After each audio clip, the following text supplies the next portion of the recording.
that's the case, this must be your wallet. That makes sense to me. Then take it. It's not my wallet.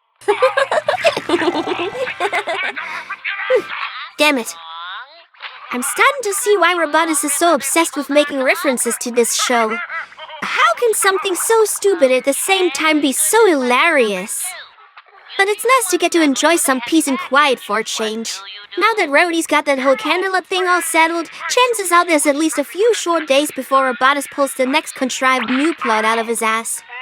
I should probably return to Cantaloupe sometime soon, given that ever since Sakura was Dalkoof, I never again showed my face there. God, whoever said that being a princess is all sunshine and rainbows? I mean, for me it mostly is, but that's just because I'm always avoiding my responsibilities. Aside from making sketches to prevent that terrible G5 future from the Christmas special. I mean, I get that it probably really is just a new show with a new style and that tastes might have changed over the years, but when did good writing become outdated? Real mature of Robotus, by the way, to pick this topic back up literally more than an entire year later just to double down on his opinionated outtake. Yeah, well, that's how you know him. Huh? Spike? Wow, I didn't expect to see you again so soon. What are you doing here? What are you doing here? Are you watching SpongeBob? Don't you deflect on me, I asked you first. Why are you back home so soon? I thought you were out on your big adventure to fulfill your great destiny as the chosen purple dragon. Oh yes, so did I. But fate, it seems, had different plans. In short, some other scale face just came and snatched away my spot. But in order to understand why this is so frustrating, allow me to paint you the full picture. Real natural setup, Spike. I mean, at first everything seemed to be going smoothly. You know, I arrived at the Dragonlands and stood before Neid Envy, pledged my allegiance to her and vowed that I would bravely face Malefor to save all of dragonkind. And given the multiple weeks that have passed since I set off, you probably guessed that I did indeed spend quite some time preparing for my battle. I was subject to a lot of ritualized tests that would ensure I stood a chance against my foe. Fire breath in the heat of combat, resilience against pain, durability and agility, as well as diplomatic skills, because despite the near zero chance of Malefor being open to negotiation after what happened, Ember's advisors suggested that we should at least try this option before going straight into war. I did pretty okay in all those tests, and I admit it was very helpful that I was the only contender present. They actually did invite some other purple dragons, but the only one else who showed up was some Bruce Lee-looking 3D animated human named Han. He claimed he was the leader of an organization called Purple Dragons, and when he got wind of our prophecy, he wanted to claim it for his gang. Ember tried to throw him out, but he just started screaming like a stereotypical Asian martial artist and then proceeded to kung fu the absolute shit out of us. Luckily, we didn't need to throw him out ourselves, because before things got really ugly, a familiar Keelan materialized and zapped Han away. Dementia? Again? What the hell is up with all this interdimensional shit? And all just to make stupid one-note references. She wasn't exactly thrilled about it either, but when she saw that this time you and your friends had nothing to do with it, she swallowed the lecture she was about to give us and just vanished.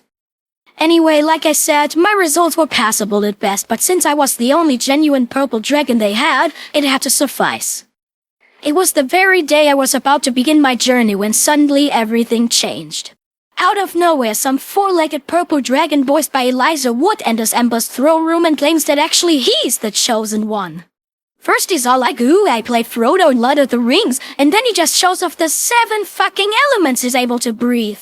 Like even some real fucking obscure stuff like electricity and ether.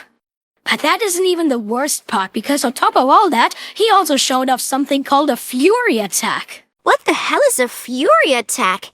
I mean, it does sound pretty impressive, but I don't really know what to imagine when I hear it. Basically, it's like a huge-ass repulse of elemental energy that whacks the floor around you. Wow, sounds pretty badass.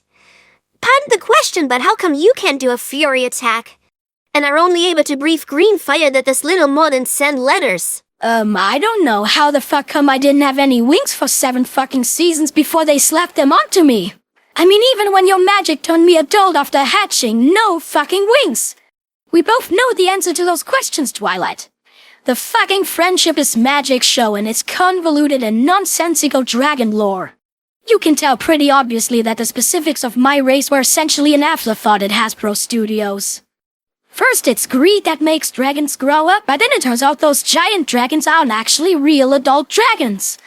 I mean, I get their shows focus on the main characters most of the time, but the few times it did care for me, it should have at least remained consistent. So you would have preferred to stay wingless? You get a seeing problem, Twilight? I am wingless. I've been for the entirety of the sketches. But how does that factor in with the dragon lore? It doesn't. That's why the show just slapped some wings on me when they didn't come naturally. There could have been some real interesting plot as to why I'm the only dragon in a quest show without any wings. And the baby argument doesn't really apply because, let's be real, I'm not much younger than Smolder. But why do you have no wings? Could we maybe shed some light on that? No. Like the real show, this series as well doesn't care that much about me. Or dragons in general. True. So, what else happened in the Dragonlands? Well, nothing much more, honestly.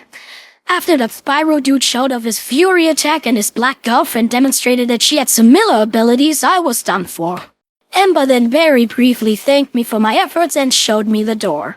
And there I was then, had nowhere left to go, except back home. And now, here I am.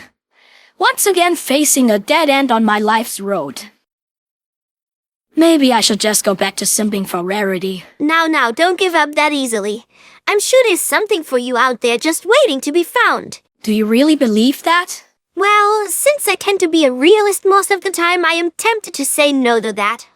But for you, I say sure. Why not? You will find a new calling. I believe in you. You just have to go out and find it. You know what, Twilight? I'm digging the sentimental trope. Might as well be motivated. I mean, the saying goes, good things come to those who go for it. Actually, I think it says you should wait for it. Yeah, but it doesn't fit that well like that.